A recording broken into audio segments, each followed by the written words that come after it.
Hello guys, আসসালামু আলাইকুম। আশা করি যে যেখানে আছেন ভীষণ ভালো আছেন, আর আমিও ভীষণই ভালো আছি আলহামদুলিল্লাহ। আজকের এপিসোডে আরেকটি সুন্দর ভিডিও নিয়ে চলে এসেছি আপনাদের মাঝে। আশা করি আপনাদের ভালো লাগবে। তো আজকে আবারও আমি আমার জায়ের বাবার বাড়িতে চলে যাচ্ছি জায়ের মেয়েকে দেখার জন্য। তো জায়ের জন্য কি কি আমি নিজের হাতে বানিয়ে নিলাম বা কিভাবে গেলাম সব কিছু আজকে শেয়ার করব। তো সব কিছু গুছিয়ে ভালো করে আমি রেডি হয়ে রাস্তার উপরে গাড়ির জন্য দাঁড়িয়ে আছি আর কি। তো আমাদের বাড়ির পাশে রাস্তার উপরে আর কি দাঁড়ালে কিন্তু গাড়ি পাওয়া যায়, আর আমার জায়ের বাড়ির সামনে কিন্তু গাড়িতে নামিয়ে দেয়। তো আমি গাড়ি পাইনি, তো একটা রিক্সা নিয়ে নিয়েছি। তো আজকে আমার কাছে ভীষণ ভালো লাগছে, এভাবে রিক্সা করে আমি যাচ্ছি। তবে অনেক দিন পর্যন্ত কিন্তু রিক্সাতে এভাবে চড়া হয় না। তো আজকে এভাবে রিক্সাতে যেতে পেরে আমার কাছে ভীষণ ভালো লাগছে, খুবই আনন্দ লাগছে। তো এভাবে রিক্সা ভ্রমণ কার কার কাছে ভালো লাগে একটু কমেন্টস করে জানাবেন। এভাবে রিক্সা ভ্রমণ আমার কাছে কিন্তু অনেক বেশি ভালো লাগে। আমরা কিন্তু অনেক আনন্দ করতে করতে চলে গেছি আর কি। আমি অনেক এনজয় করেছি, অনেক বেশি ভালো লেগেছে, ভীষণই ভালো লেগেছে, ভীষণ সুন্দর লেগেছে।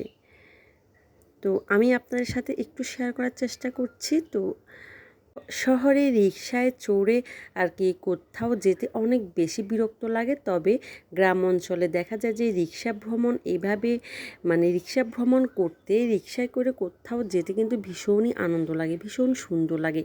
চারিদিকে সবুজ গাছপালা প্রকৃতি দেখতে দেখতে আর বাতাসের মধ্যে দিয়ে বাতাস খেতে খেতে চলে গেলাম আর কি। চারিপাশে সবুজ প্রকৃতি এত বেশি সুন্দর লাগছিল। বৃষ্টি হওয়ার কারণে কিন্তু একদম সবুজ হয়ে গেছে গাছপালা।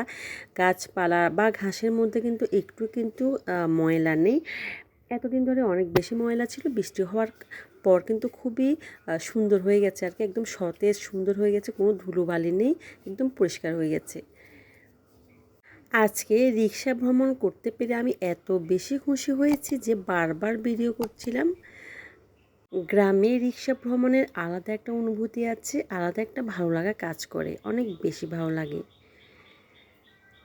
আমরা মা ছেলে দুজন এভাবে আনন্দ করতে করতে চলে যাচ্ছি, খুবই আনন্দ হচ্ছিল আর কি। তো জায়ের বাড়িতে যাওয়ার জন্য আমি নিজের হাতে কিছু মিষ্টি বানিয়েছি আপনার সাথে, তো সেগুলো একটু শেয়ার করছি। এখানে আমি প্যাকেজিং করে নিয়েছি, দেখতে পাচ্ছেন 3 রকমের মিষ্টি এখানে আমি এগুলো নিজের হাতে বানিয়েছি। তো এখানে আরও 3 ধরনের মিষ্টি আছে, মোট 6 ধরনের মিষ্টি এখানে আমি বানিয়েছি। তো এখানে 2 ধরনের লাড্ডু আছে। তো সন্দেশও ছিল এখানে, কিন্তু আমি পরে প্যাকেজিং করেছি। তো সেজন্য আর কি যখন ভিডিও করেছিলাম তখন আপনার সাথে দেখানো হয়নি। তো এই যে এই সন্দেশগুলো আমি নিয়েছিলাম, আর 2 পাউন্ডের একটা কেকও বানিয়ে নিয়েছি। এই কেকটাও কিন্তু আমি বানিয়ে নিয়েছি তাদের জন্য।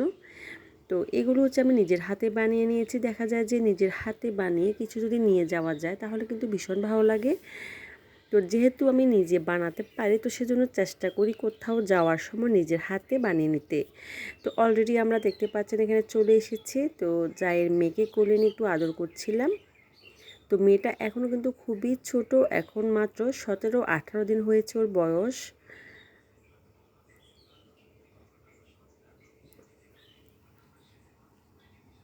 তো আমার যেহেতু কোনো মেয়ে নেই, তো সেজন্য আমার জায়ের মেয়েকে অনেক বেশি আদর করছিলাম। আমার মনে হয় যে ও আমার নিজেরই মেয়ে এরকম। তো যখন 1 মাস হয়ে যাবে তখন আবার আমাদের বাড়িতে চলে আসবে। ডেলিভারি করার জন্য আমার যা 1 মাস আগে তার বাবার বাড়িতে গেছে। তো এ পর্যন্ত আমি 3 বার ওকে দেখতে ওর বাবার বাড়িতে গিয়েছিলাম। তো যেহেতু আমার মেয়ে নেই, তো সেজন্য ওর যখন মেয়ে হচ্ছে আমি ভীষণ খুশি হয়েছি, আমার কাছে খুবই ভালো লাগছে। আর এই মেয়েকে দেখতে অনেক বেশি কিউট লাগছে মাশাল্লাহ। তো আমার ছেলেরা আমরা তো ভীষণ খুশি। তো যেহেতু ওদের বোন নেই, ওরা কিন্তু ভীষণ আদর করে, চাচাতো বোনকে আর কি ভীষণ আদর করে। ওরা ওরা অনেক বেশি হ্যাপি হয়েছে আর কি।